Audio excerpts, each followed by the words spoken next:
His Grace Andrew Nkea has threatened to shut down the Bamenda Archdiocese if kidnappers, supposedly members of the Ambazonia movement, dubbed the separatist group holding hostage or kidnapping, who has kidnapped a Roman Catholic priest, don't let him go. According to His Grace Andrew Nkea, he said this occurred in Babawan and has threatened that if this priest is not released by a certain day, which I will read the communique to you, except of the communique, the entire schools under the Diocese of the Archdiocese of Bamenda, the parishes, and all the relevant institutions in Bamenda will close. So, please, dear kidnappers, if you are the one responsible for this priest, please let this priest go. As a Catholic, I am begging you, because His Grace has actually said he's going to shut down the entire diocese if this doesn't go as he has asked. Remember that we were told that God time is the best.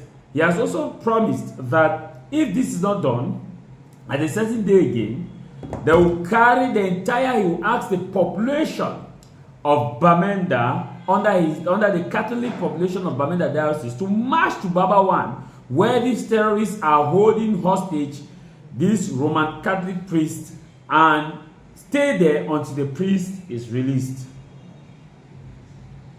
So, we have heard it. We have heard it there from His Grace. But many are also asking that, why can't His Grace actually move to the governor of the Northwest region to ask the company commander or the relevant security agencies to move to Babawan and rescue this priest, since they are the legally recognized administrative officials allowed to operate in that area. The governor is the representative of the head of state in Bamenda, Ndop Subdivision, and Ndop Subdivision is also a member of CMA, Catholic Men Association, CMA, who is the governor. So many are saying that instead of marching to Babawan, which may lead to collateral damage or may lead to a further confrontation, that wouldn't it just be nice that His Grace, if this priest is not released, actually march to the governor's office, who are the people that had the legitimate power to protect lives and property. The government has the power and is the only one recognized by international and national authority under the sovereign constitution to protect lives and property. So many are begging that His Grace should instead channel this energy by holding those who are supposed to protect lives and property accountable of not actually doing what is relevant to save this priest. Now, this is not the first time that priests and religious are being kidnapped in connection to the Anglophone crisis. The sad reality there is that most of these kidnappers actually think that the church has money. But the church hasn't gotten money. I know some of you will come and say the church has money. These priests and religious, lay faithfuls, are all members from their respective families, whose families are struggling. Because according to what His Grace said, that the church will not pay any ransom to those people who are asking for a ransom. He said that initially a delegation was sent. Let me read it to you. On September 15, on Saturday, 15 September 2025, when the parish priest of Babesi and his assistant were returning from the mass of the inauguration of the Pax University Institute in Ndop, they were abducted by gunmen in Babawan, who claimed to be separatist fighters of Ambazonia, and taken to an unknown destination. On Tuesday, 18 November 2025, 4 priests and 1 lay person went down to look for the gunmen to try to discuss and release the 2 priests But when they arrived there, the gunmen decided to detain all of them. Sorry, His Grace is not detained. They decided to kidnap all of them. It should have been kidnapped. Because when we say detain, it's like we are making them to look like they are regular forces. Kidnapped all of them. On November evening of 20th, on Thursday evening of 20th November 2025, the government agreed to release the 5 priests and a layman, but decided to hold back Father John Berinyuy Tatah and demanded a ransom. We have made our position clear that the church never gives ransom. Okay? Today is Saturday, 23rd November 2025, the solemnity of Christ the King of the universal and of the universe, and Father John has still not been released, and so I hereby communicate to you all the line of action we are supposed to take to ensure his liberation from his captors. 4.1. From today, 23rd November 2025, after communion, during every Mass, the faithful shall say the prayer of St. Michael, the Archangel, for the liberation of Father John from the hands of his captors. If by Wednesday, 26th November 2025, the captors have not released Father John, I request all priests, religious personnel from all the Catholic institutions in Ndop to close down the parishes, schools, and all other Catholic institutions and leave the deanery till further notice. This is because neither the bishop nor the Christians whom they serve can guarantee the security of the priests and the religious personnel in this deanery. The priests shall remove the Blessed Sacrament from all the churches, chapels, and oratories, and leave all tabernacles open.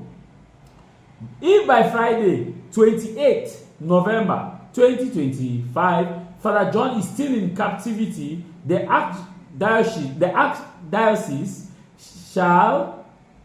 Archdiocese, all priests, religious, and members of the Christ lay faithful of the Archdiocese will go down to Babawan and march to the place where Father John is being held and either bring him back home or remain there until he's released. Okay? The frequent kidnapping of our priests and the mission personnel has pushed us to the wall, and we say that this should stop with immediate effect. There are many lay people who have suffered a lot from kidnapping, torture, violence within the Archdiocese of Bamenda, and we thinking these people need to live in tranquility and peace. We are also hereby calling on military personnel who are supposed to maintain law and order and ensure security of the people to be professional and ethical in their relationship towards the people and not exploit them by collecting money from them or torturing them in any way. Wow. Which means that His Grace is also saying that even Christians are being tortured by forces of law and order. You have heard it. That Christians are being tortured by forces of law and order, exploited by forces of law and order, who are supposed to be professional. Which means that in this area, it's not just the voices, it's also both. So he's calling on them. And His Grace further concluded that finally, I call on all stakeholders in this crisis, which is in the 9th year, to do everything within their prowess, to do their powers to dialogue and bring this crisis to an end. The people in the Northwest and Southwest region have suffered enough, and they deserve to have a quiet life and go about their activities. May the Blessed Virgin Mary, Queen of Peace and Mother of the Church, intercede of us so that once again peace shall return to the ecclesiastic province of Bamenda. Given this day by Bamenda, which happens to be the 23rd of November 2025. Okay? I just believe, I know that prayer is the key. Prayer is the key in God's time. God's time is the best. Let us pray. God's time is the best. God's time is the best. We were told that God's time is the best. That we should just pray and trust God because His time is the best. That was during the post-electoral period. We're reminded that let us pray. So in this time of difficulties, let us also pray because God's time is the best. Let us pray. It is so difficult that the lives of priests, religious, and lay faithfuls, a lot of lay faithfuls have been kidnapped, a lot tortured on both sides. Both sides. My problem is, instead of marching to Baba One, the energy should be to march to the offices that are supposed to protect these people and get them to go to Baba One and rescue these priests. Because these are the people we are paying tax to. We are paying tax to our officials. They are responsible for us. If the church wants to go back to Baba One, to me, I find it that it is not appropriate. Because the people who are supposed to be responsible for the protection of lives and properties are the ones who are in the government offices. The governor, the SDO, the DOs, the procurator, everybody in Bamenda who is supposed to put hands on them. How was Senator Regina Mundi rescued? She was rescued. Whether you argue how rescued, she was rescued. It's the same thing we are saying.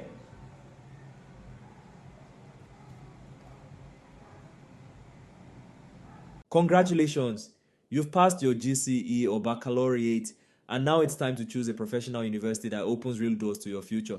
Let us introduce you to the African Higher Institute of Technology, a career-focused institution that not only awards internationally recognized certificates, but also guarantees direct employment opportunities upon graduation through its solid network of partner companies and institutions worldwide.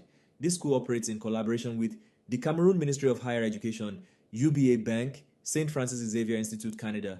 Located in Yaoundé, Mendong, away from the noisy town, AHIT provides the following for its students: a free brand new laptop immediately after paying a registration fee of 25,000 francs CFA, free high-speed internet access on campus, hands-on professional training, mentorship from local and international experts, offering courses like local government in accounting, finance and administration, computer engineering, artificial intelligence, biomedical sciences, economics and finance, business and management, arts and education, law and public policy, agricultural sciences. Whether you dream of becoming a software developer, civil engineer, healthcare technician, or business strategist, IHET is your direct path to success. Apply now and take the bold step toward a future of innovation, professionalism, and global opportunity.